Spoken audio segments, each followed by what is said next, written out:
1 더하기 1이 무한대가 되는 시간 1프로TV가 여러분을 찾아갑니다.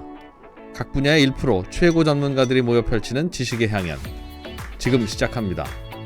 1프로TV 꼭 구독해주세요. 네. 이프로님 안 계시니까 네. 분위기 좋다고. 아닙니다. 제가 가장 1번으로 존경하시는 네. 분이라 네. 안 계신 거 행복하신 거 보면 이제 슬퍼요. 왜냐면 그분의 마음이 슬퍼질 거기 때문에. 네. 안 슬퍼요. 그분이요? 아니 그분 내일 하루 종일 슬플걸요. 안 슬퍼요. 안 슬퍼. 그래서 그래도 그립습니다. 뭐 이런 댓글 많이 달아주세요. 저희도 그립습니다. 네, 정말 그립습니다. 이프로님 그립습니다. 네. 자, 오늘은 재개발 이야기. 재개발할 때 입주권 막 중요하잖아요. 입주권 원래 살릴 때 있던 동네가 재개발이 되면 네. 입주권 받기도 하고 아니면 내가 입주권을 노리기 위해서 사기도 하고 네. 하는데 이거와 관련해서 소송이 정말 많다. 나는 들어갈 수 있을 줄 알고 샀는데 네. 입주권이 안 나온다거나 뭐 온갖 일들이 다 있다고 해서 예. 야, 요건 정말 배워봐야 되겠다. 그래서 저희가 또 한 번 모셨습니다.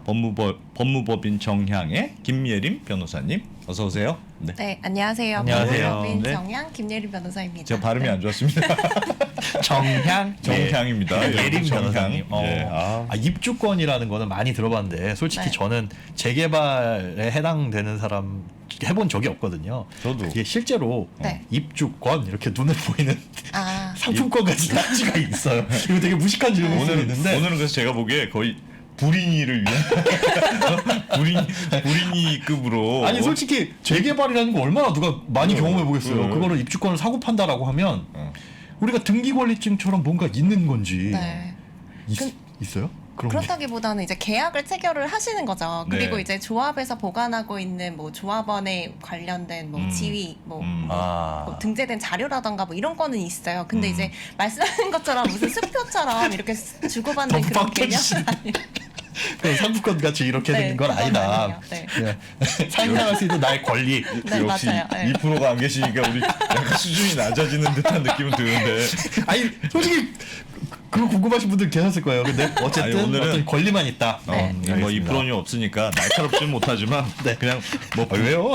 불인이라고 생각하고 네. 기초부터 그러면 재개발 재건축은 우리가 많이 들어봤어요. 재개발 재건축 뭐 하여튼 대충은 알 것 같아요. 재건축은 다시 짓고 재개발은 뭔가 이렇게 많이 뒤엎고 하는 거. 싹 밀고. 네. 그런 차이 맞아요? 대략적으로 맞으신데 네. 이게 재개발 재건축을 잘 구분 못 하시는 분들도 되게 많거든요. 근데 기본적으로 재개발은 더 낙후된 데서 한다고 보시면 돼요. 예. 그래서 일반적으로 꼭 그런 건 아닌데 재건축은 아파트를 다시 짓는 거. 네. 그래서 뭐 보통 아파트 단지는 도로나 이런 것들은 잘 되어 있잖아요. 예. 그래서 기반 시설이나 이런 게 잘 갖춰져 있는 데서 주로 이루어지는 게 재건축이고 딱 그 건물만 다시 짓는 거네요. 그렇죠. 예. 인프라는 네. 두고. 보통 아파트 단지. 그리고 이제 단독이나 다가구 막 밀집되어 있고 뭐 도로도 엉망이고 이런 곳들 있잖아요. 예. 그런 곳들에서 이루어지는 게 재개발이라고 보시면 돼요. 통으로 한다. 통으로 싹 다 도로까지 정비한다. 싹. 정비한다. 그렇죠. 네, 그렇게 보시면 되죠. 근데 재개발과 관련해서 뭐 소송이 많습니까? 재개발 재건축 관련해서는 이게 법이 굉장히 복잡하게 돼 있어요. 그래서 보통 부동산 거래 같은 경우에는 일반적인 민법에 따라서 뭐 하기 때문에 뭐 물론 이제 특수한 경우도 있기는 하지만 이제 그렇거든요. 근데 이제 재개발 재건축은 도시정비법이라고 해서 특별법에 따라서 이제 사업이 이루어지고 하다 보니까 조금 분쟁들이 많이 있고요. 그리고 예. 실제로도 사업을 원하시는 분도 있고 또 원하지 않는 분도 계시고 뭐 이런 이해관계가 좀 충돌이 되는 부분이라던가 그렇죠. 네, 그리고 말씀드린 뭐 입주권 같은 것도 사실 그냥 그 안에 주택을 내가 사면 무조건 받을 거라고 생각하시는데 네. 실제로 아니고 굉장히 복잡하게 돼 오, 있거든요. 그럼 큰일인데. 그걸 못 받으셔가지고 소송하시는 분들도 많아요. 그 눈에 보이는 상품권이 없으니까 그래요. 네.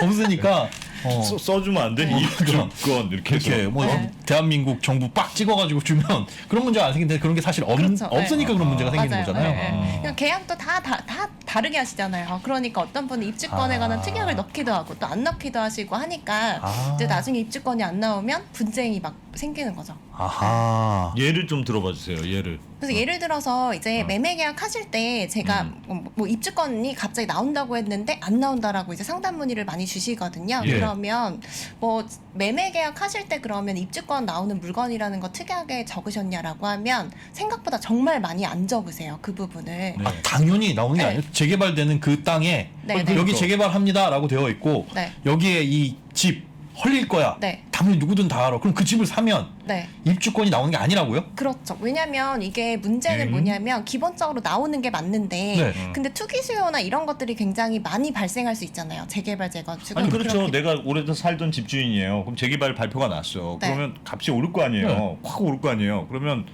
있어서 내가 입주권을 받든지 네. 그렇죠. 아니면 비싼 값에 그냥 팔고 팔든지. 나가든지. 네. 그럼 누군가 나간 사람이 있어요. 근데 그 사람이 입주권을 못 받는다고요? 그 이게 지분 쪼개기나 뭐 이런 것들이 발생할 수가 있기 때문에 사실 도시정비법에 여러 가지 예외 규정을 많이 만들어 놓은 거예요. 아. 입주권 관련해서. 음. 그러다 보니까 이게 주택을 그냥 매수하신다고 해서 무조건 받는 거는 아니고 못 받으시는 사례들이 종종 발생할 수밖에 없어요. 근데 이게 네, 우와. 특약이라도 해두시면 나중에 분쟁이 발생했을 때 해결이 좀 가능한데 보통 그냥 재개발 재건축 구역에 낡은 주택을 몇 억씩 얹어서 사는 거는 정황상 내가 입주권을 받겠다 이렇게 그런 묵시적으로 거죠. 생각하고 사시는 거잖아요. 네. 그렇기 때문에 특약을 작성 안 하시는 사례가 굉장히 많아요. 근데 이게 법원으로 갔을 때 그러면 어떻게 되느냐. 근데 법원에서는 그게 이제 입주권 관련된 거래라는 것을 이 계약에 포함된 것으로 보지 않는 사례들이 좀 있어요. 그래서 이거는 그냥 여기 기재된 이 부동산 목적물을 사고 판 거 아니냐, 그럼 서로 할 일 다 한 거 아니냐라고 해가지고 뭐 입주권이 포함이 안 되더라도 뭐 계약을 해제한다거나 손해배상을 청구할 수 있다거나 뭐 인정을 안 해주는 사례들이 좀 있어요. 예를 들어 5억짜리 집을 재개발된다 그래요. 네. 그래서 그걸 10억에 샀어. 왜냐면 아파트를 지으면 이게 15억이 될 것 같아서. 네네. 그런데 입주권이 안 나오면 네. 싹 밀면 저는 아무것도 없는 거예요. 이제 그러면 조합에서 받으실 수 있는 현금 청산자가 되시는 거거든요. 아. 그러면 보상금을 주는데 그 금액은 턱 없이 적은 금액이죠. 네, 그래서 실제로 그 금액이 정해지는 거는 감정평가 통해서 정해지는데 네. 재건축은 그나마 이제 시세 감정평가예요. 아. 그래도 이제 감정평가 특성상 주변의 개발 호재를 다 반영할 수가 없어서 굉장히 불만이 많으시거든요. 근데 네. 재개발 같은 경우에는 개발이익이 배제된 사업인정 고실의 기준 가격이라서 개발 네.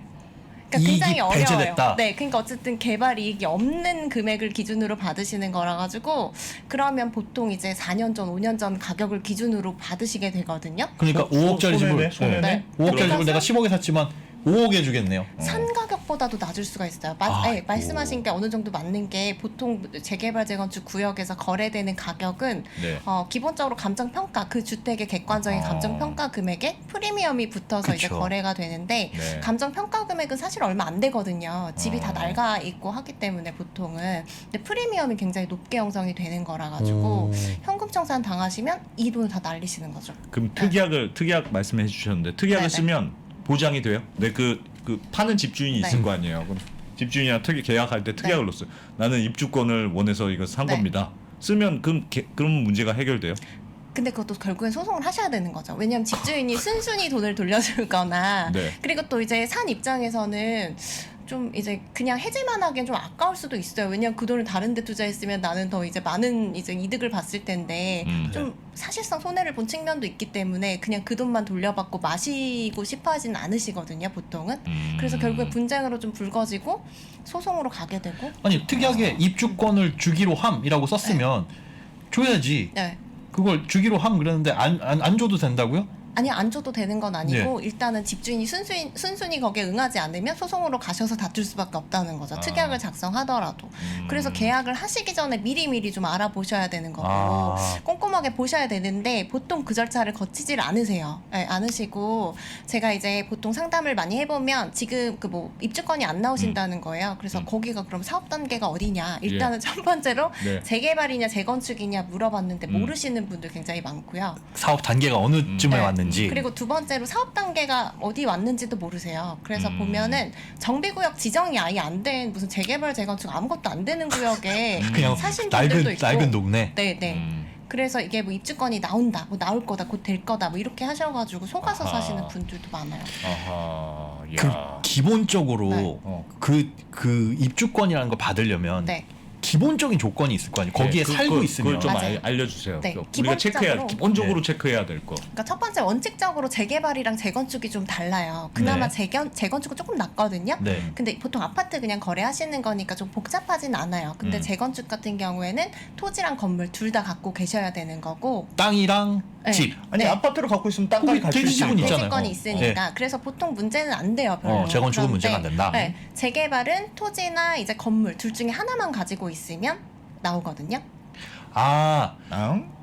그러면 네. 집이 있어요. 단독주택이 네, 있고 요 앞에 마당이 있는데 네, 요 마당만 갖고 있어도 되고 그렇죠. 네. 요 집만 갖고 있어도 된다. 네, 원칙적으로 토지나 어쨌든 그 주택이나 둘 중에 하나만 가지면 되기 때문에 경우의 수가 되게 복잡한 거예요. 네, 그런 부분들이 있어요. 원칙적으로 그렇고 또 하나 뭐 큰 원칙 중에 하나가 네. 한 세대당 하나밖에 안 나와요. 몇 채를 갖고 계시든. 네, 기본적으로 원칙적으로 그렇고 다세대 주택 네. 5세대 있어요. 이거 다 내 거고 네네. 그럼 하나밖에 안 나오는 거예요. 아무리 땅이 넓어도 네네, 원칙적으로. 근데 물론 이제 예외적으로 조합에서 한 채 더 분양해주고 그런 건 있는데 원칙은 한 원칙적으로는 그래요. 그러다 보니까 문제가 뭐냐면 말씀하신 것처럼 5세대를 내가 혼자 한 구역에 다 갖고 있다가 조합 설립 인가 나고 나서 다른 사람한테 한 채를 팔잖아요. 네. 그럼 그 사람이랑 입주권 하나를 공유하는 형태가 되는 거예요.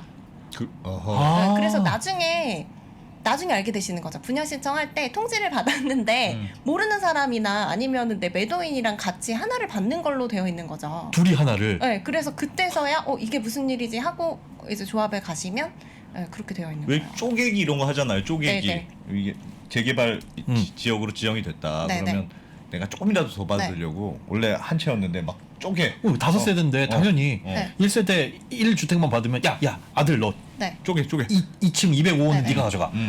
막 이렇게 쪼개는 그렇게 거 하면 아니에요? 하나씩 못 받아요? 그러니까 명의 분산하는 거는 사실 엄밀히 말해서 쪼개기라고 부르지는 않는데 네. 일단은 조합 설립이라는 걸 기준으로 해서 그 이전에 뭐 기존에 이제 5세대를 갖고 있던 거를 각각 명의 분산하면 5채 받으실 수 있거든요. 네. 근데 그 이후에 이제 그거를 나누시면 안 된다는 거죠. 나누시면 하나밖에 안 나와요. 조합 근데 설립이니까 인가를 기준으로. 조합 설립 기준이래. 네, 기준 이후에는 아무리 쪼개도 소용없다. 명의를 분산하시면 그래서 이제 다주택자분들 있잖아요. 한 예. 구역에 여러 개 가지신 분들 그런 분들은 조합 설립하기 전에 명의를 분산시키시면 입주권 더 많이 받으실 수 있죠. 그 조합 설립 인가라는 게 가장 처음 아니야? 정비구역 지정 그 다음에 맞아요. 가장 네. 처음 아니에요? 초기 단계죠. 네, 굉장히 초기 단계. 그럼 정비구역만 지정됐다는 걸 알면 네네. 이게 될지 안 될지 사실 모르는 건데 네. 그 전에 명의를 나누는 건 무슨 그 예지력이 있어가지고 그렇게 하는 거예요? 그렇죠. 쉽지는 않고 일단은 근데 조합 설립 서류가 신청이 돼서 인가까지 날 때는 좀 시간이 걸리거든요, 보통. 그래서 그때 이제 노리셔가지고 신청이 돼서 분산을. 분위기가 이건 될 것 같다 네. 그러면 그때는 쪼개고 네. 그리고 정비구역만 지정이 돼도 사실은 많이 오르잖아요. 그러면 네. 그때 뭐 사실 가족한테 명의 분산하는 것도 쉽지는 않을 수가 있어요. 예. 그래서 이제 뭐 다른 분한테 판다거나 뭐 그렇게 하시는 경우도 많죠. 그러니까 채팅창에도 어떤 분이 네네. 올라왔는데 예를 들면 정비구역 지정이 될 것 같아요. 네네. 그래서 둘이서 이혼해. 네. 이혼해서 각각 하나씩 명의를 네. 나눠요. 네네. 그러면 가능해? 두 개를 받고 다시 재결합을 해. 그게 가능해요? 가능하시죠. 근데 이게 위장이혼이 아니라는 전제하긴 한데 네. 근데 누가 다투겠어요, 사실은. 네. 그렇게 해서 그냥 받으시면. 야. 근데 문제는 어허. 이게 또 세대가 합가돼 버리면 예. 네. 그러면 분양권이 또 하나가 나오게 되는 거라서 꽤 오랜 시간 동안 이혼 상태를 유지하셔야죠. 네. 그거야 한번 그런 건데 뭐 아무튼요. 이게 그러면 일단 네. 그 집이나 땅이 있으면 된다고 했는데 네. 집이 아닌 경우는 어떻게 돼요? 재개발은 이제 땅만 가지신 경우에도 나오고요. 예. 그리고 아주 독특한 경우가 이제 무허가 건축물 같은 경우에도 나오는 때가 있어요. 무허가 건축물도 네. 나와요. 그래서 이게 무허가 건물 같은 경우에는 사실은 어. 불법 건축물이잖아요. 예, 네. 그래서 그거는 받으면 안 될 것 같거든요. 네. 그래서 원칙적으로는 안 주는데 어. 근데 아주 이제 특별한 경우 너무 오랫동안 이제 오래전에 지어져서 거기에 있는 뭐 사시는 분들을 주거 안정을 좀 뭐 해줘야 되겠다라고 싶을 때 그래서 서울시 기준으로 보면 1989년 1월 24일이라는 날짜 이전부터 주거용으로 있는 무허가 건축물 같은 경우에는 입주권을 줘요. 근데 이거를 이제 보통 어떻게 부르냐면 뚜껑이라고 불러요. 왜냐면 위에 살짝 땅이 덮어놨다. 네, 남의 땅이고 어. 대부분 국공유지거든요. 근데 남의 땅 위에 그냥 이제 뚜껑처럼 그냥 존재만 한다라고 해가지고 그러면 그 땅 주인도 주고 입주권을 주고 그 위에 무허가 건물에 살고 있는 사람도 주고. 네, 맞아요. 그래서 땅 주인과 무허가 건물 소유자가 같으면 하나밖에 안 나오고요. 네. 만약에 각각이다라고 하면 둘 다 받을 수가 있는 거죠. 어허. 네. 근데 이 무허가 건물이 굉장히 인기가 엄청 많아요. 왜냐면 그렇겠네요. 네, 무허가 건물 가격 자체가 네, 굉장히 가격이 적잖아요. 거의 없을 것 같은데 무허가 건물은. 근데 거기에 프리미엄이 이제 붙어서 거래가 되니까 사실은 무허가 건물도 몇 억씩 거래가 아니. 되거든요. 무허가 건물인데 네. 거래가 가능해요. 입주권 때문에. 뭘로 거래를 해요? 이 무허가 네. 건물에 음. 무허가니까 그게 문제죠. 무허가인데. 뭐 무슨 로 45-1 이런 주소가 있는 것도 아닐 거고 그럼 거기에 무슨 딱지를 붙여놓고 이건 무허가지만 내 거 이럴 수도 없고 그걸 어떻게 거래해요? 이게 문제가 무허가 건물은 말씀하신 것처럼 등기가 안 돼 있다 보니까 목적물이 특정이 안 되니까 이제 거기에서 나오는 문제들이 굉장히 많은 거예요. 근데 이제 무허가 건물도 한때 이제 양성화를 좀 시켜서 무허가 건물 대장이라는 게 있어요. 그래서 거기에 등재된 것들이 있는데 등재 안 된 무허가도 정말 많거든요. 더 많겠죠. 그러면은 네, 입주권 받으려면 89년 1월 24일 이전부터 있다는 걸 증명해야 되잖아요. 그 건물이 있었다라는 네. 걸 그러면 이제 시청에 가면 항공 사진이 있어요. 그러면 82년도에 이제 찍은 게 있거든요. 그러면 거기에 있나 없나. 네, 그래가지고 또 애매하다라고 하면 판도까지 하시고. 네, 그리고 뭐 거기에 전입 신고를 한 내역이라던가. 뭐 전기를 뭐 끌어다 쓴 내역이라던가 이런 걸로 이제 밝히시는데 그래서 이제 실무에서 거래하실 때도 무허가 건물 확인원이 확실하게 있는 물건이랑 이런 게 없고 뭐 항공 사진에서만 보인다 이런 경우는 가격이 완전히 다르죠. 그러면 거기에 1989년 1월 24일 이전에 살았냐 안 살았냐 중요한 게 아니라 누가 살고 뭐 언제 이게 이사 가고 하더라도 그 무허가 건물이 있었냐 없었냐 그게 네, 일단 맞아요. 중요한 거네. 네, 네. 아. 그리고 주거용으로 이제 사용했다는 뭐 흔적이라던가 이런 게 있으면 되는데 이 무허가 건물이 사고가 정말 많은 게 말씀하신 것처럼 전 한번 그런 사례도 봤어요. 무허가 건물 확인원에 이제 있는 집원에 무허가 건물이 막상 없는 거예요. 그리고 그 옆에 이제 무허가 건물이 있어가지고 네. 그거를 이제 또 뭐 그대로 거기에 무허가 건물 확인원이 없으면 되는데 그 네. 이후에 뭐 무슨 연유인지는 모르겠는데 무허가 건물 이게 등재가 또 된 거예요. 그러면 도대체 입주권을 누가 받느냐? 그러니까. 누가 네, 받아요? 그래서 누가 조합에서는 소송해서 판결받아 오라는 거죠. 그래서 아직 다투지는 않은 상태라서 누가 받았는지 알 수는 없어요. 근데 좀 전에 말씀하셨는데 거기에 거주 말씀하셨잖아요. 네, 근데 네. 무허가 건물이라는 거 보면은 그냥 비닐하우스 같은 거 친구고 장사하는 네. 무허가 건물도 있을 거고 네네. 주택이 아니면 안 줘요 그것도? 네, 맞아요. 주거용이어야 돼요. 그래서 실제로 현장 답사가 꼭 필요하신 거죠. 그리고 실제로 무허가 건물은 그대로 존재해야 되거든요. 중간에 이제 철거가 되거나 무너지거나 하면 또 입주권이 안 나와요. 그래서 오. 이거를 뭐 직접 가셔서 한번 무허가 건물 상태를 보셔야 되는 거고 이걸 이게 살 때? 주거용으로 예. 쓰이고 있는지 보셔야 되는 거고 이게 무허가 건물이 뭐 무허가 건물 확인원은 있는데 건물이 없는 경우도 있어요. 네, 그래가지고 입주권 못 받으신 사례도 봤고 그리고 실제로 이게 대부분 국공유지에 있기 때문에 네. 문제가 없거든요. 나중에 이제 그걸 불화받는 절차가 있어서 아하. 그렇긴 한데 사유지에 있는 경우가 간혹 있어요. 네. 그러면 이게 문제가 사유지를 가지신 분이 철거 청구를 할 수가 있거든요. 아 나가라. 네, 그렇게 되면 이게 관리처분 인가까지 그래도 유지를 하면 그때까지 철거가 안 되면 입주권 받으시는데 그 전에 이제 뭐 철거가 돼버린다 그 소송으로 인해서 그러면 또 못 받으시게 되고 그런 문제가 있어요. 무허가 네. 등록원? 무허가 뭐라? 무허가 건물 확인원. 건물 네, 떼시면 확인원. 돼요, 구청에서. 거기 네. 그게 등재되어 있는 네. 서류가 있으면 거기에는 누가 살고 뭐 안승찬이 산다 네. 이런 게 다 써 있어요? 없어요. 소유자만 이제 바뀌어요. 소유자만. 아 소유자만 네, 네, 써 네. 있어요? 아. 이 무허가 건물이지만 소유자가 네, 있다. 그리고 언제 이제 건축됐다. 언제 이제 뭐 건축됐다. 그런 내용들은 있고. 네. 그럼 아까 확인원은 있는데 실제가 없는 경우도 있다고 했잖아요. 네, 네. 확인원은 있다라고 됐는데 가보니까 실제가 없어. 네. 그럼 지금이라도 가서 지으면 안 되는 거 아니에요? 아 그러면 같은 동일성 있는 무허가가 아니기 때문에 만약에 정말로 몰래 지어가지고 몰래 아무도 지어서? 모르게 지나간다라고 하면은 가능할 수도 있겠지만 실제로 그렇진 않겠죠. 짓는 과정에서 뭐 조용히 지을 수는 없을 것 같아요. 아니 저는 이 말이 되게 그럴듯한 게 네. 왜냐하면 그러니까 그 언제부터 기준인지 모르겠는데 네, 네. 재개발 이 지역에 결정이 났어요. 네, 그럼 빨리 네. 빈 무허가 땅에 일단 있으시다. 저 무허가 집을 그리고 그렇게 하면 안 돼요? 그거 아까 근데 1989년 맞아요. 1월 그게 24일 없으니까. 이전부터 네. 있어야 존재해야 된다니까. 89년 왜 89년이요? 그러니까 그걸 기준으로 조례해서 정했어요. 그때 이전에 이제 있는 경우에는 1989년 1월 이전에 있는 무허가 네. 건물만 인정해준다. 네, 맞아요. 조례. 그래서 그게 조례마다 또 다 다를 수 있어요. 지역마다. 아. 근데 기본적으로 보통 그렇게 정해져 있어요. 그러니까 무허가 건물이 입주권이 네. 나오긴 하는데 네. 다 주는 건 아니고 네, 확인해야 될 게 옛날에 지은 건물. 네. 그 89년 1월 24일 이전에 네. 있냐? 네, 네. 그리고 그걸 주거용으로 쓰고 있냐? 네. 아직도 존재하냐? 네. 이런 것들을 다 따져보고 그리고 사야 된다. 그리고 한 가지 더 또 확인하셔야 되는 거는 또. 정관에서 또 주겠다고 정해야 돼요. 조합마다. 그래서 조합에서 만약에 안 주겠다라고 하면은 안 줘도 되거든요. 법이 주라고 돼. 그러니까 법에 이제 정관에 정해서 줄 수 있게 그런 경우에 한해서. 아. 근데 이제 보통은 다 주죠. 네, 조합에서. 아하. 보통은 주는데 또 정관에서 네, 네. 아. 거의 안 주는 그렇군요. 데는 거의 없어요. 네. 야, 별별 일이 다 있네요. 이런 거 실제로 투자를 해요? 엄청 많으시죠. 이 무허가 건물은 나오면 그냥 네. 그날 나간다고 보실 아, 그거 정도로 어디에 나와요? 불티가 나요. 부동산 중개업소에 나와요? 무허가 건물이? 그래서 아름아름 거래하시는 경우도 많고 그 문제가 사고가 많이 나는 이유가 바로 그거예요. 인기가 너무 많다 보니까 네. 이게 제대로 확인을 안 하시고 굉장히 매도인이 갑의 위치에서 파시는 거잖아요. 그러다 보니까 이런 사고들이 많이 그러니까 발생하는 이게 거죠. 무허가 건물 사는 사람들 입장에서는 네. 이게 이렇게 말씀하신 거 들어보니까 지금까지 불법은 아니고 89년 1월 네네. 이후에 지은 무허가 건물은 재개발이 결정되면 어차피 입주권을 그거 하나 안 되고. 준다니까. 근데 다른 땅이나 집을 살리는 것보다 훨씬 프리미엄이 붙어도 훨씬 싼 가격에 살 수 그렇죠. 있을 테니까. 네, 네. 그러면 내가 딱 그것만 입주권만 노리고 들어가서 사는 경우들이 있을 텐데. 네, 실투 자금이 적게 드니까 일단은 그런 메리트가 있어서 이거를 일단은 야, 그렇게 많이 근데 찾으시죠. 진짜 잘 찾아봐야 되겠네요. 이거. 네. 난 이런 걸 거래한다는 것 자체가 야, 이건 진짜 선수들이 하는 거 너무 아니에요? 신기하다. 이런 건 선수들이 하는 거 같은데. 네, 그런데 보통 많이 하세요. 그래도. 네. 이게 그러면 그래요? 추가적으로 궁금한 건데 네, 그게 대단히 인기가 있고 거래가 되는 네. 거면 어. 실제로 재산상의 가치가 있어요? 그러니까 무슨 뜻이냐면 네. 재산세를 내야 된다거나 이걸 아. 아니면 제가 무슨 문제가 생겼을 때 이것도 압류 대상이라거나 네, 네. 그렇죠. 네, 실제로 그래요. 아, 재산상의 그래요? 가치가 있어요. 네. 무허가 건물인데? 네, 네.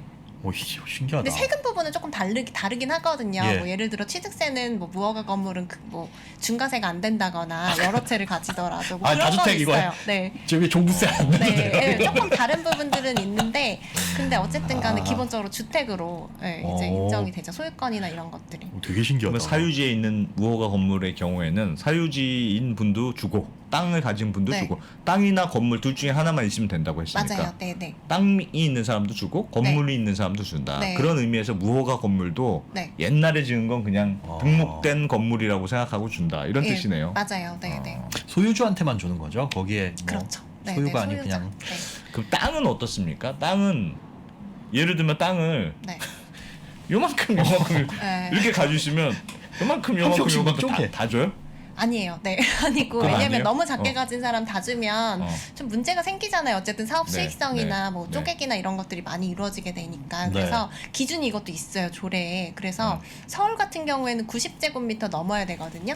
한 33평 정도. 꽤 되네요. 꽤 있어야 되네. 네. 어. 아, 30평 정도? 뭐 그렇게 네, 조금 되셔야 못되네. 되는데 이게 한 필지만 뭐 90제곱미터가 넘는 경우도 되지만 그 사업구역 내 여러 필지를 막 가지고 계셔가지고 그게 합쳐서 90이 넘어도 되거든요. 아 합산 90. 네네. 그래서 이거 갖고도 이제 어떤 무슨 뭐 서울의 한 재개발 구역에서는 조합장은 한 필지가 넘어야만 주겠다라고 해가지고 막 조합원들이 이제 뭐 여러 필지로 합쳐가지고 90 넘는 사람들이 굉장히 이제 막 분쟁이 있었던 사례도 있었어요. 법적으로는 어때요?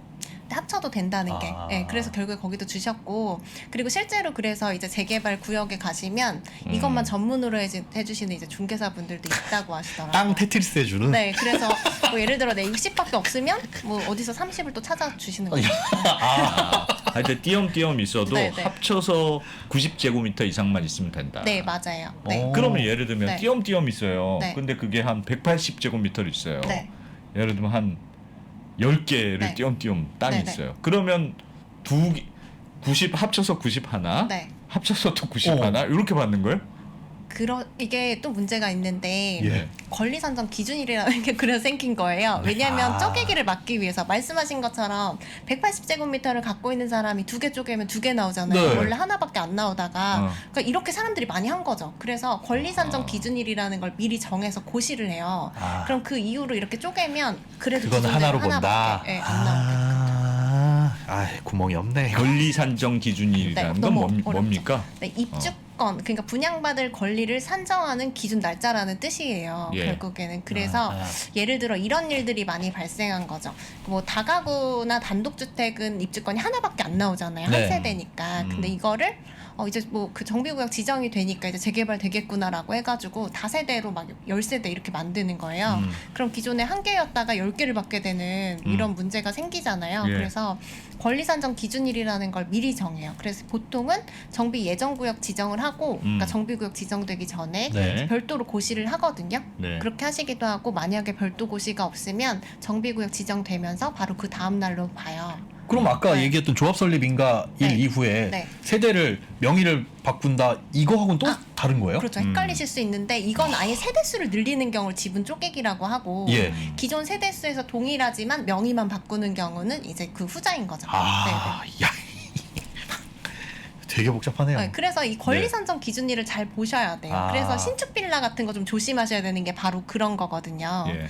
네, 그래서 신축 빌라 같은 경우에 이제 재개발 구역 내에 있으면 뭐 이런 하자도 별로 없고 신축이다 보니까 전세나 뭐 이런 것도 높게 이제 하실 수가 있고 하기 때문에 네. 많이 하시거든요. 예. 근데 실제로 이제 단독이나 다가구 같은 걸 부수고 새로 지은 신축 빌라일 수도 있어요. 예. 그러면 이게 권리 산정 기준일 이후에 이제 이게 쪼개서 만들어진 거냐 그걸 또 확인하셔야 돼요. 그걸 확인해야 되고. 그 이후에 그래서- 생긴 거면 아무 의미 없는 거고. 그러면 기존대로 이제 받으니까 네. 그 전 세대가 다 하나의 입주권만 공유하는 그런 상태가 발생할 수가 있는 거, 상황이 발생할 수가 있는 거죠.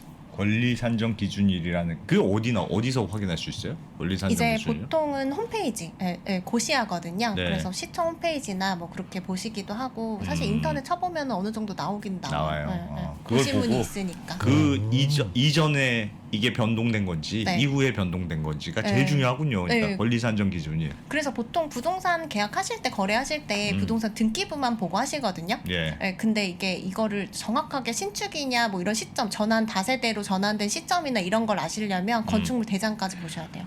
아, 그걸 보고 건축물이 언제 세워졌느냐. 네, 거기 그- 보면 네, 다 나와 있어요. 신축 뭐 일자도 있고 또 이제 뭐 단독 다가구에서 다세대로 바뀐 경우에는 전환 시점이라고 해서 뭐 네. 그런 시점도 다 나와 있거든요. 그러면 그 이후에 취득한 거라고 하면 네. 아까 말씀해주신 것처럼 현금 청산 되는 거예요. 그게 입주권을 하나로 공유하는 네. 경우에는. 이게 입주권을 공유하게 되면 네. 이분들 중에 이분들이 다 동의를 하셔서 한 분을 대표자로 선임한 다음에 그분이 분양 신청하셔가지고 입주권 받아야 되거든요. 네네. 다 같이 공유하시게 되는 거거든요. 그 그러면 입주권을. 다 근데 유주택자예요? 다 이제 공유로 한 채를 가지시는 거죠. 근데 이제 문제는 이분들이 다 모르는 서로 모르는 분들이다 보니까 네. 사실 상속인들끼리도 쉽지가 않아요. 아. 근데 이제 서로 이제 막 분쟁이 있으셔서 결국에 분양 신청 못 하시죠. 네. 왜냐하면 네 서로 싸우다가 대표자를 다 내가 하겠다 뭐 이렇게 하시니까 결국에는 못 하시죠. 그럼 야. 못하면 그냥 날아가는 거예요? 그러면 현금 청산 되시는 거예요. 결국 현실적으로는 그렇게 될 가능성이 높겠네요. 네 맞아요. 아, 이거 진짜 엄청 어마어마하군요. 이게 돈이 걸려 있으니까 이게 어마어마한 일들이 많군요. 네 맞아요. 이게 그리고 뭐 보통 이제 서울 같은 경우에 프리미엄만도 몇 억씩 붙으니까 네. 그리고 전 재산 투자하신 분들도 많이 있고 굉장히 좀 잘 알아보셔야 되는 거죠. 프리미엄 거래는 현금이죠. 아니 그렇진 않아요. 현금이요? 네. 그러니까 그 대출이 잘 안 되죠. 왜냐하면 네. 재건축은 그래도 좀 아파트 값이 있으니까. 근데 재개발도 사실은 권리가액이라고 해서 그 감정 평가액 기준으로 한 금액에 이제 그 대출이 나오는 거거든요. 예. 그러다 보니까 아까 말씀드린 것처럼 거래가액은 그 감정 평가액에 프리미엄을 더한 값인데 네. 프리미엄이 훨씬 크죠. 근데 거기에 대해서 그러니까 대출이 안 되는 거죠. 그렇게까지는 안 되고. 네네 그 감정 평가액의 몇 % 이렇게 되는 거니까 굉장히 적은 이제 금액만 대출을 받으실 수가 있죠. 결국은 제가 현금이냐고 여쭤본 게 네, 현금이 있어야 이것도 사고 팔고가 가능한 네 거네요. 맞아요. 네. 아, 야 그러면 아니 이걸 제가 잘 몰랐어요. 이런 네네. 권리 산정 기준이 난 잘 모르겠어. 오늘 들어도. 그럼 네. 그 전에 확인할 수 있는 방법이 있어요? 예를 들면 내가 사는데 네. 아니 변호사님을 찾아가야 됩니까? 물어볼 수 있는 저도 데가 어디 있어요? 검색해봐야 되고 실제로 구청이나 시청에 물어보시면 네. 되거든요. 그리고 조합이 설립돼 있는지 보시면 조합이 있다라고 하면 조합에 물어보시면 돼요.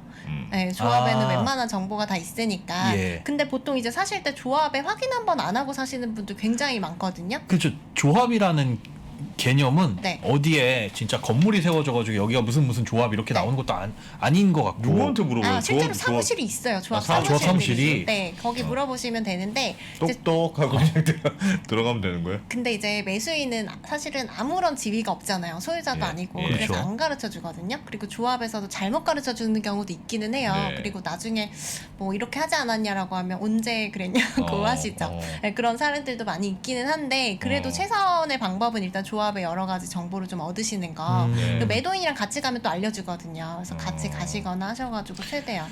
그러면 그런 거래는 이것도 중개사무소 끼고 할 거 아니에요? 부동산 네, 보통, 중개업소. 네네. 거기서 확인을 해줘야 되는 거 아니에요? 기본적으로? 그렇죠. 근데 이제 이것도 중개 사무를 하시는 분들도 이게 너무 복잡하게 돼 있으니까 잘 모르실 때도 많아요. 그러다 보니까 이제 사고가 중간에 발생하는 사례도 많고 그리고 확인을 하신다고 하지만 조합에서 잘못 가르쳐 주는 경우도 있고 매도인이 잘못 알려주는 경우도 있고 뭐 그런 경우도 있죠. 아까 어떤 사례냐에 따라 가지고 확인을 해야 될 게 전혀 다른 것 같은데 뭐 권리 산정 기준이냐 이게 조합원 설립 인가가 언제 났냐 뭐 이런 거 뭘 확인해야 하는지 알아야 그걸 확인할 거 아니에요. 그렇죠. 네. 근데 지금은 뭘 확인해야 되는지조차 머릿속에 잘 안 세워지는데 네. 그래서 이게 그렇네. 그래서 뭐 어떤 걸 거래하시느냐에서 따라서 좀 다를 것 같아요. 근데 네. 기본적으로 건축물 대장, 부동산 등기부등본 그리고 권리산정 기준일 고시는 확인하셔야 되고 입주권을 갖고 싶다면 네, 그리고 이제 아까 말씀드린 것처럼 한 사람이나 한 세대가 여러 채 갖고 있으면 또 하나밖에 안 나오잖아요. 네. 그래서 그거를 매도인한테 물어서 확인은 하셔야 되거든요. 당신이 여기에 네. 다른 집을 갖고 있는 게 있느냐. 네, 계약서에도 특약으로 쓰셔야 되고 그 부분을 쓰셔야 되는데 거짓말하는 경우 어쩔 수는 없는 거죠. 그러니까요. 네, 방법이 없어요. 그래서 그런 경우를 대비해서 이제 조합에 가서 물어보시는 건데 조합에서도 뭐 잘못 가르쳐 주는 경우도 있거든요. 다 파악이 안 된 경우도 있고 네. 그나마 이제 분양 신청이라도 했거나 아니면 관리 처분이라도 났으면 그때 이제 한번 정확하게 이제 뽑아낸 집계가 있어서 어느 정도 확인이 가능한데 어느 정도 항상 위험성은 조금 존재하는 거죠. 재개발 투자에서. 그게 또 개인 정보니까 네. 이분이 제가 예를 들어 네. 안승찬이라는 분한테 산다. 네. 이분이 집이 2채 있어요라고 네. 여쭤봤어요. 네. 2채 이상 있어요? 아니래요. 네. 근데 그걸 이제 크로스 체크를 하려면 조합에 가서 확인하거나 네. 해야 되는데 그건 개인 정보라서 못 알려드리면서 할 수도 있는 맞아요. 건데 네. 그럼 끝인 거예요? 그렇죠. 그럼 매도인이랑 같이 가서 이제 하면 또 알려주시겠죠? 근데 이제 조합에서도 잘 모르는 경우도 있어요. 잘 네. 모르겠죠. 모를 수도 다- 있고 다 매도인이 사람들 못 같이 가기 가는 싫다 나 경우도 바쁘다 어. 네. 할 수 있는 경우에 내가 거기까지만이잖아요. 네. 그래서 그 상태에서는 그럼 모르면 잘못하면 문제가 생길 수 있는 거예요. 계약 안 하는 게 답 아닌가요? 이런 그런데 경우는 그 위험이 이제 얼마나 크느냐에 따라 좀 다를 수는 있을 것 같은데 뭐 어쨌든 어느 정도 리스크는 다 있는 거죠. 지금 재개발 투자를 하실 때 아. 네, 있기는 하지만 이제 사고 안 날 확률이 더 높으니까 이제 거래를 하시는 거고. 네. 야. 그랬다가 안 되면 분쟁까지 가는 거고. 그렇죠. 그러면 소송을 하신다거나 그래서 소송이 많습니다. 그 관련해서. 그래서 네. 이게 소송이 많군요. 네, 네. 그래서 변호사님을 찾아가서 소송을 걸면 네. 그게 집이 지어지기 전에 어쨌든 일단락이 나요? 아니면 소송이란 건 제가 그냥 알기로는 몇 년도 걸릴 수 있다라고 들었는데 네. 그러게. 6개월에서 1년 걸려요. 보통 1심만. 1심만요? 네, 그러시기 때문에 뭐 3년 걸리기도 하고 굉장히 그건 알 수는 없어요. 오래 걸리죠. 소송은. 이미 다 지어져서 네. 그 뭐라 그러죠? 이 분양 일반 분양하고 네. 뭐 조합원에게 분양하고 이런 것들이 다 결정나서 다 입주가 되고 있는 상황에서는 그러니까 이게 나와도 상관없는 거 의미 없는 조합을 거잖아. 상대로 분양권을 이제 청구하는 소송을 할 때는 확인받는 소송을 할 때는 소유권 이전 등기 나기 전까지만 할 수 있어요. 그렇기 때문에 그 이후에도 막 허용하면 너무 권리관계가 복잡해지니까 아. 그 전까지만 이제 하실 수가 있거든요. 예. 네, 그렇고 일반적인 이제 민사적인 뭐 사인 간의 매매 계약에 따라서 하시는 거는 뭐 언제든지 하시는 거고 만약에 그 집을 돌려주지 못하면 돈으로라도 배상해 줄 수 있는 거잖아요. 그래서 그렇죠. 그런 방법으로 하시는 거죠. 예를 들면 내가 집이 있어요. 네네. 땅도 있고 집이 있어요. 네. 근데 이렇게 여기가 재개발로 결정됐어. 그러면 이걸 팔 때 네. 그 권리 산정 기준일 전에 난 팔고 네, 싶다. 네. 거의 유력해. 그래서 네. 팔 때 땅만 팔고 네. 집은 안 팔고 네. 집은 내가 가지고 있고 예를 들면 네. 땅만 팔아요. 네. 그런 것도 가능해요? 그러면 이 사람은 토지가 있어도 입주권이 나오고 네. 난 집이 있으니까 집도 입주권이 나오고 그것도 가능해요? 가능하죠. 네, 와. 그래서 그렇게 잘 아시는 분들은 그렇게 하시죠. 이렇게 쪼개면 되겠네요. 나눠서 네, 이렇게 네, 그렇게 해두시면은 이제 그러면 토지 하나, 건물 하나 나오죠. 네. 와. 그리고 또 조금 어려운 더 복잡한 방법이 있긴 그러니까 가만히 있으면은 하나만 나오는데 네. 땅하고 집하고 같이 있으니까 하나만 나오는데 네, 분리해 두시면 네, 분리해서 프로설립 땅만 인가하기 팔면 전에. 네. 아. 근데 보통 네. 우리가 집값이라고 하는 건 네. 땅값이 거의 대부분이잖아요. 맞아요. 네, 네. 그러면 땅을 갖고 있는 사람과 집을 갖고 있는 사람은 네. 나중에 입주권을 받을 때 똑같이 주면 네. 아, 근데 이게 입주권이라는 게 예. 입주할 수 있는 아파트를 분양받을 수 있는 권리를 주는 거잖아요. 그렇죠. 근데 이제 내가 예를 들어서 뭐 25평 아파트에 들어간다라고 하면 조합원 분양가라는 게 별도로 있어요. 그러니까 그 금액을 주고 내가 사는 건데 네. 기존에 내 집을 가지고 있으면 그거의 가치를 인정을 해주는 거거든요. 예, 예. 그래서 예를 들어 조합원 분양가가 5억이다라고 하면 내 집의 이제 권리가의 감정평가액 곱하기 비례율이긴 한데 예. 뭐 감정평가액이 뭐 예를 들어서 2억이다라고 예. 하면 차액 3억을 조합에 내셔야지 아파트 이게 부담금, 분양받는 예. 거예요. 예. 근데 이제 말씀하신 것처럼 토지값이 비싸고 건물값은 싸니까 건물 가지신 분들은 추가 분담금 많이 내시겠죠. 아. 네. 그리고 토지 가진 사람 조금 덜 내고. 그래도 네. 입주권이 나오는 게 유리할 것 같은데 입주권은 하나 더 받는 게. 입주권은 그쵸. 그 프리미엄이 프리미엄은 있으니까. 똑같이 인정이 되니까 그래서 어. 그렇게 많이 이렇게 하시기도 하고 네. 약간 그리고 또 공유도 있거든요. 예를 들어서 두 채를 한 사람이 갖고 있으면 하나밖에 안 나오잖아요. 네. 근데 이거를 한 채는 단독으로 갖고 한 채는 이제 뭐 아는 뭐 형제분이나 아는 사람이랑 99대 1로 공유하는 거예요. 그러면 네? 또 두 채를 받으실 수가 있어요. 네? 어려운. 다시. 그래서 이거 예. 편법은 아닌데 네. 어쨌든 간에 이런 방법이 있어요. 예를 들어서 두 채를 갖고 있으면 하나밖에 안 나오잖아요. 개인이 한 사람이. 두 채, 네. 예. 근데 하나는 단독으로 갖고 있고 하나는 공유 형태로 갖고 있는 거예요. 예. 근데 그 지분 비율은 상관없어요. 그래서 예. 하나는 뭐 예를 들어 저랑 이제 뭐 기자님 같이 99대 네. 1로 갖고 있으면 같이 공유로 하나가 또 나오거든요. 그래서 두 개가 나와요. 그건 입주권이. 그건 기준이 없어요? 아 그것도 물론 조합 설립 인가 전에 그렇게 아, 그러니까 하셔야 기준이 돼요. 권리 산정 기준이 전이어야 되긴 네. 하는데 아 조합 설립 조합 설립, 인가 조합 전에. 설립. 설립인가 이거는. 조합 네, 설립인가 전에. 아. 그래서 그런 근데 방법들로 지분이 이제- 요만큼만 있어도 네. 무조건 넌 다른 사람이구나 네, 생각하고 맞아요. 별도의 입주권 줘요. 네, 단독 소유랑 공유자랑 다른 소유자로 봐요. 그럼 그것도 그럼 그렇게 팔겠네요? 시장에서 거래 안 해요, 그거는? 시장에서요? 어떤 식으로요? 그러니까 네. 제가 입주권을 사고 네, 싶습니다라고 네. 할 때 그거 5억 주고 사기는 너무 비싸고 집 한 채 사기는 아, 네네. 지분 1%만 주는 아. 식으로 하지만 당신께 돈은 한 3억 정도 드리겠습니다. 네, 그렇게도 하시는데 제가 그렇게 거래하셔가지고 나중에 분쟁 안 생긴 사례를 못 아, 본 분쟁 때문에. 아, 이건 네, 형제나 서로 믿을 수가 없기 때문에 네, 모르시는 분들끼리는 아 그래요. 형제나 그래서- 가족 간에만 가능한. 그렇죠. 그리고 실제 99대 1로 지분을 설정하는 이유도 바로 그거죠. 99만큼 내가 갖고 있어야 안심이 되는 거죠. 사람은 못 믿으니까. 네. 그래서 뭐 그런 식으로 이제 입주권을 많이 늘리시는 방법도 있기는 있어요. 좀 이게 불법도 아니고 편법도 아니긴 한데. 그냥 알면 할 수 있는 네, 거죠. 맞아요. 모르면 알면 돼, 할 수 있는. 말씀 듣다 보니까 그거는 모르면 바보가 되는 그런 느낌이에요. 왜냐하면 이렇게 하면 돈을 훨씬 더 많이 벌 수 있는 기회가 있는 건데. 네.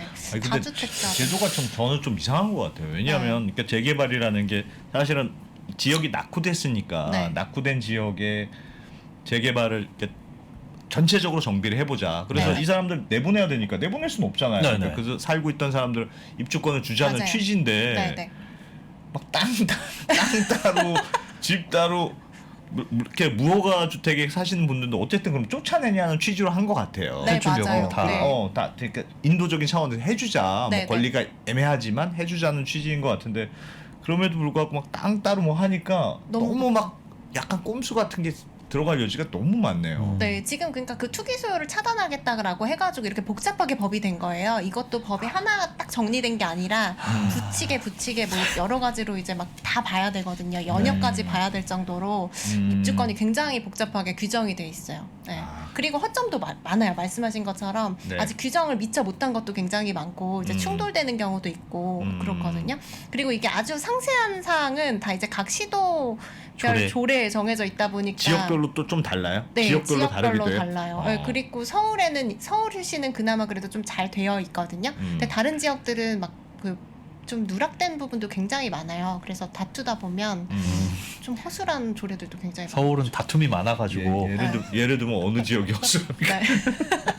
그러니까 허술한 지역 많은데 네. 근데 네. 이제 보통 서울시 조례를 기준으로 만드니까 네. 근데 이거 또 어려울 수 있는데 예를 들어 다가구 같은 경우에도 네네. 네. 어느 정도 그 다가구 주택은 단독 주택으로 분류가 되거든요. 네. 네, 그래서 원래 입주권이 하나밖에 안 나와요. 네. 근데 잘 아시겠지만 사실상으로는 세대별로 다 구분돼 있잖아요. 그렇죠. 그래서 다 모르는 사람들끼리 네. 그냥 지분 네. 거래하는 식으로 해가지고 하시는 거거든요. 예. 그래서 좀 억울하시잖아요. 사실은 전체가 하나밖에 안 나오면. 그렇죠. 그래서 아주 특별한 경우에 좀 이제 예외를 두고 있어요. 그래서 서울시 같은 경우에는 95년 1월 25일 이전에 이제 뭐 등기까지 다 이제 지분 등기까지 마친 경우 다가구라도. 네, 네. 예. 그런 경우에 이제 그 건축 허가받은 가구 수대로 입주권을 또 주거든요. 근데 이게 경기도 조례 같은 경우에는 1960년으로 돼 있어요. 그래서 네. 그 시점에 건축 허가하고 이제 지분 등기까지 마친 건물이 사실상 없거든요. 네. 네, 그래서 다가구 가지고 인정이 계신 안 분들이 되네. 네, 가구별로 입주권 받을 수 있는 사례가 없어요. 1960년 이전에 지은 집만 네. 다가구를 인정해준다. 맞아요. 네, 네. 이거는 그러니까 가구별로. 네. 그거 하나하나까지 다 할 수는 없을 것 같고 그걸 너무 어떻게 다 알아? 네. 알 수 없어요. 저도 잘 모르고. 그러니까요. 그렇게 아시는 것까지도 되게 신기한데 그럼 듣다 보면 궁금한 게 주택만 가능하다고 했잖아요. 네, 그런데 사실은 주택이 아닌 곳에서 살고 계신 분들도 많아서 네, 네. 예를 들어 그린생활시설 네, 네. 뭐 이런 거라든가 주택이 아닌 뭐 그 뭐 있죠? 도시명 숙박시설 뭐 아, 이런 네, 거 네, 네. 생활숙박시설 네. 이런 것들 그거야 뭐 옛날에는 없을 수도 있겠지만 네. 주택이 아닌 곳에서 거주를 하는 사람은 네. 이 사람은 뭐 입주권은 전혀 받을 수가 없는 거예요. 네, 주택을 가지신 분들이 기본적으로 받는 거라 가지고 근린 생활 시설이다 이러면 상가로 받으시는 게 원래 원칙이에요. 예. 근데 이게 아하. 상가도 문제는 이제 뭐 자기가 이제 뭐 좀 이게 큰 상가를 갖고 있어서 권리가액 내가 이제 인정받을 수 있는 예. 금액이 크면 좋은 위치에 상가를 분양을 받으실 수가 있는데 네. 그게 아니라 뭐 굉장히 작은 이제 가치가 없는 근린생활 시설이다라고 하면 이제 상가도 굉장히 안 좋은 곳에 이제 배정 받으실 수밖에 없는 거죠. 네.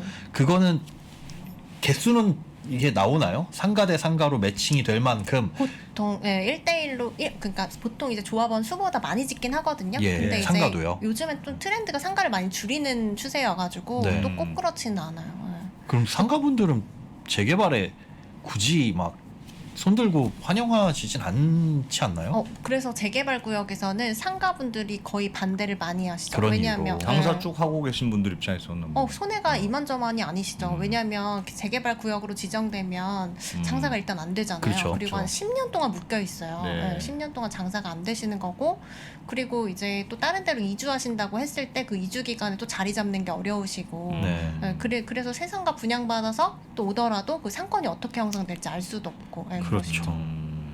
상가는 상가로 받고 주택은 주택으로 받아야 되는데 네. 반대하시는 이유가 그런저런 이유들 때문이고. 그래서 상가에서 반대가 너무 심하다라고 하면 이제 예. 조합에서 정관으로 정해서 아파트를 분양받을 수 있게 아, 하기도 그것도 해요. 가능은 하고요. 네. 그런 식으로 하기도 해요. 네, 네. 아. 아마 신반포 12차에서 그렇게 네. 했을 거예요. 네. 아, 신반포 12차. 네, 네, 네.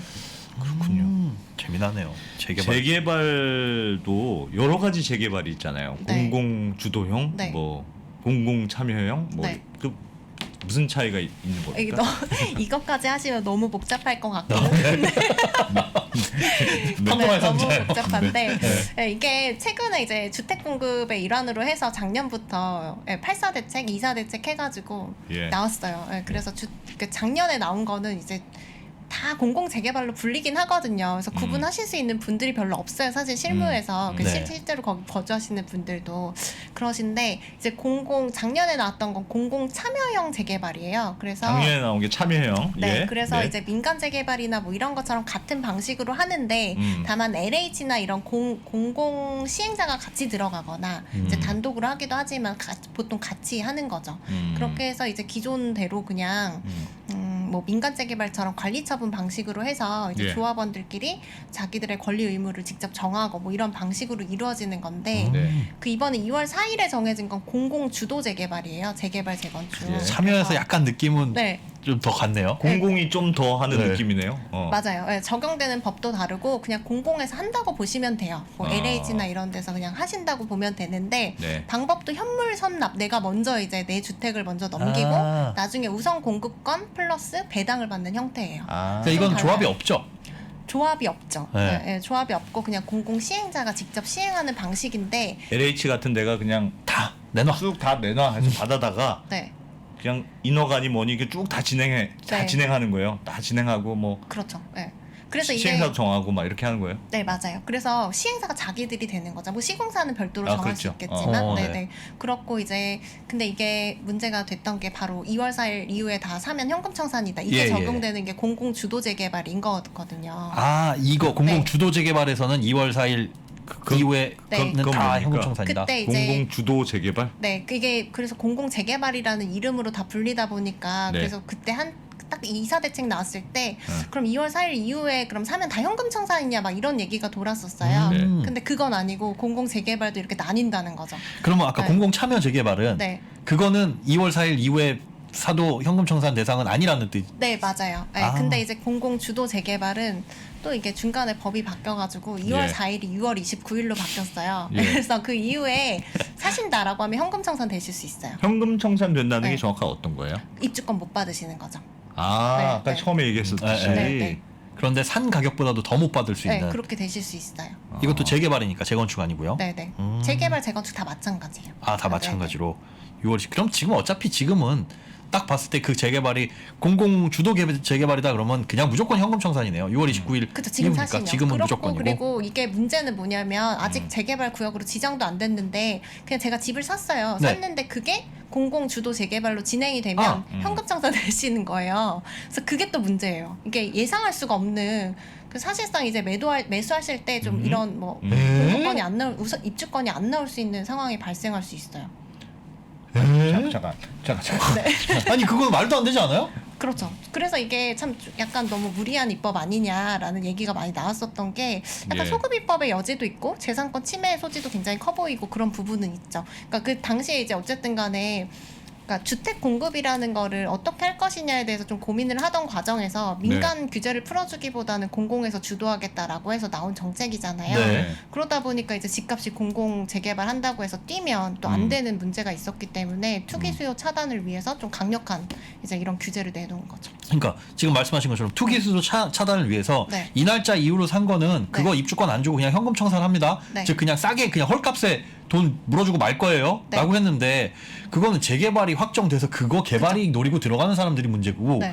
나는 그냥 여기 살려고 네. 아 여기 고즈넉하고 좋네요. 좀 집은 오래됐지만 리모델링 인테리어 예쁘게 해서 살 거예요. 좀 싼 네. 가격에 해가지고 들어갔는데 네. 그게 어느 날 갑자기 공공주도 재개발입니다. 라고 네. 시작을 했으면 그것도 그냥 허물고 나가고 돈 찔끔 받고 나와야 된다. 이 네, 말씀이죠. 맞아요. 네, 그래서 그게 문제인 거예요. 왜냐하면 나는 주거를 이제 내가 선택해서 살 수 있는 자유가 있는 건데, 예. 그리고 사실 재산권 침해도 좀 상당히 크잖아요. 왜냐면 예. 현금 청산을 받게 되면 시세보다 낮은 금액으로 이제 받는 게 통상적이니까. 그렇죠. 네, 그러셔서 그런 문제들이 좀 있어요. 그 기준일이 언제라고요? 기준일이 언제라고요?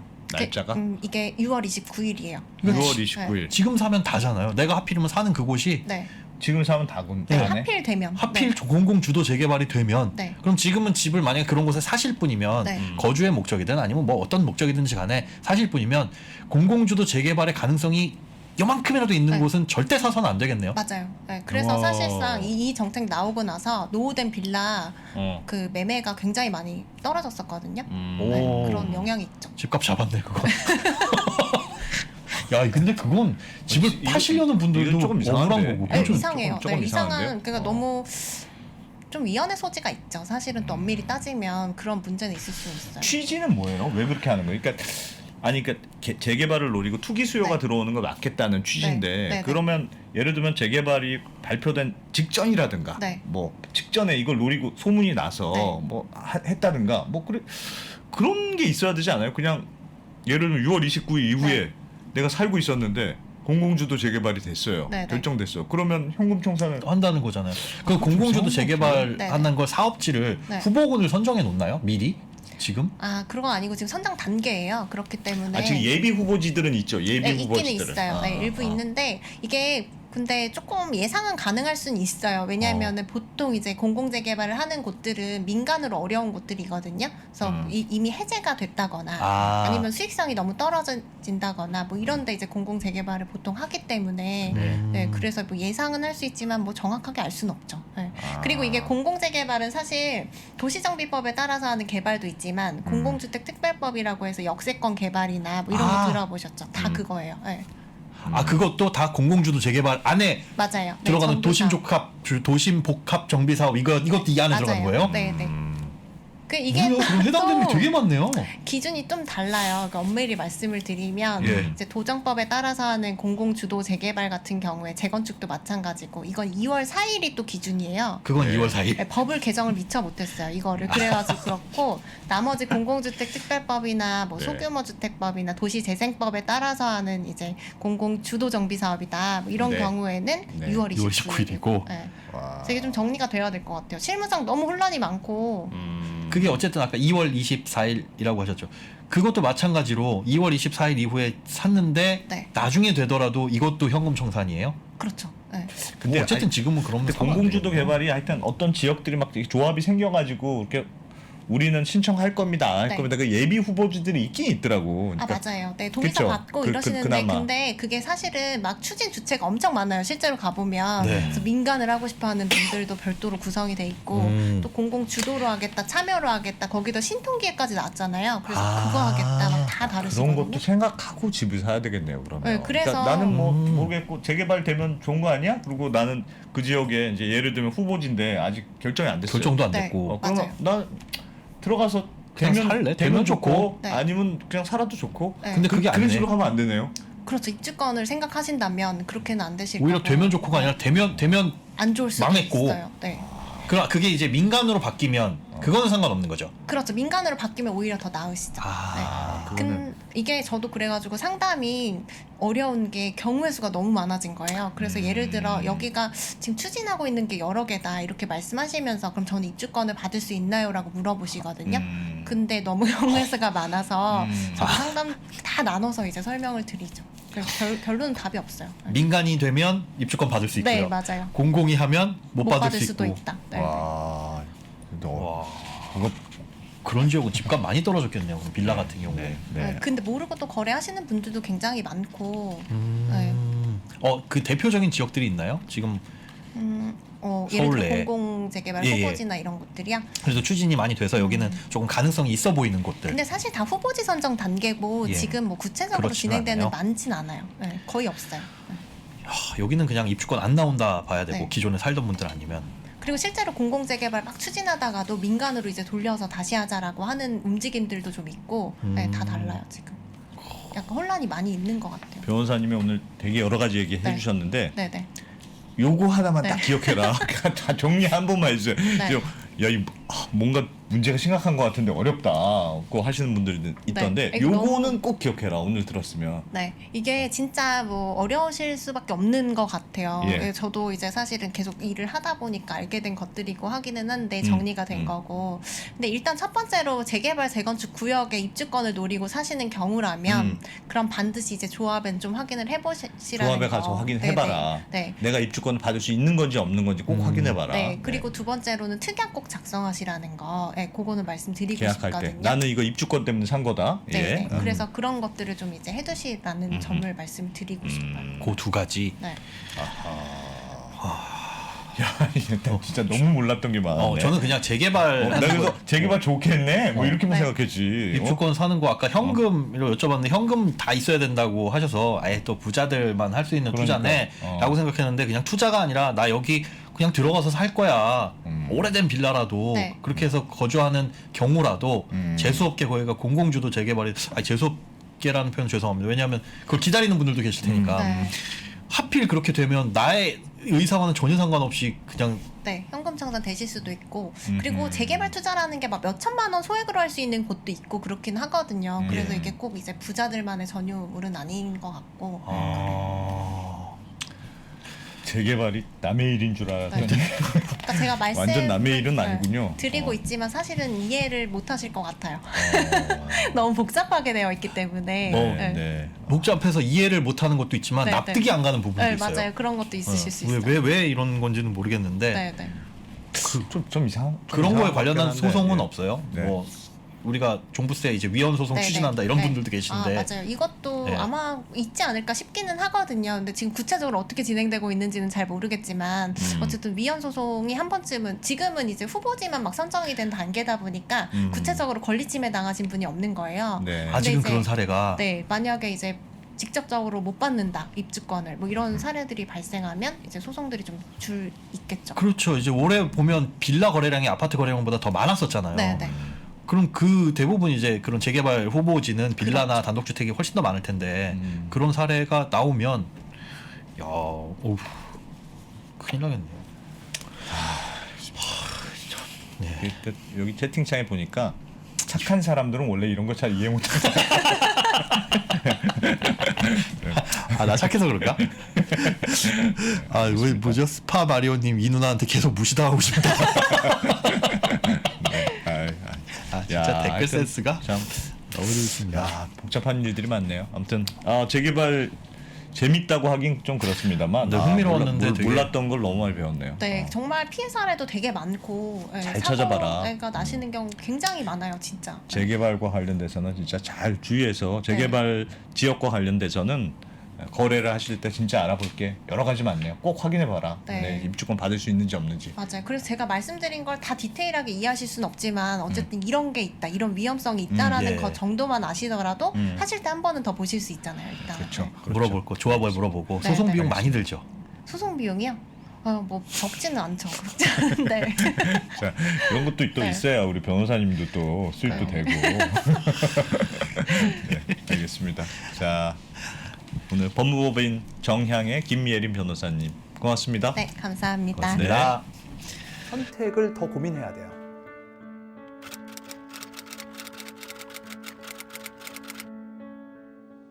송기룡 부사장의 3프로TV 강의가 출시된 이후에 이렇게 3프로TV 수강생 여러분께 감사하다는 말을 많이 들은 적이 있는가 싶습니다. 앞으로 직업이 바뀔 게 두 가지가 보이는 게 한국 사회에서 공채가 사라질 것 같다. 이유는 사고와 시선, 의사결정의 변화가 요구되는 시점이죠. 송기룡 부사장의 세상을 읽는 방법 그리고 관점을 통해서 다가올 변화에 준비하십시오. 변화를 준비하시고 기회를 잡아보시기를 바랍니다.